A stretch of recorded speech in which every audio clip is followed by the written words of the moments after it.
In 1315, the powerful Habsburg dynasty marched into Switzerland with armored knights, determined to crush the rebellious Swiss.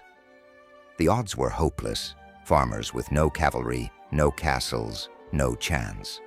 Or so it seemed. But the Swiss knew their land better than anyone.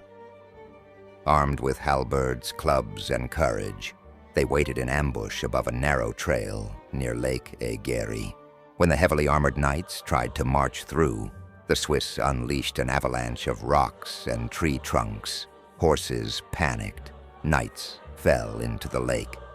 In the chaos, the peasants charged, hacking, slashing, and driving back Europe's most feared warriors.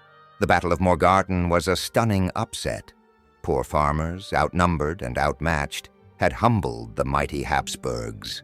It was the birth of Swiss independence and a true underdog legend. Battlefield legends where peasants topple empires.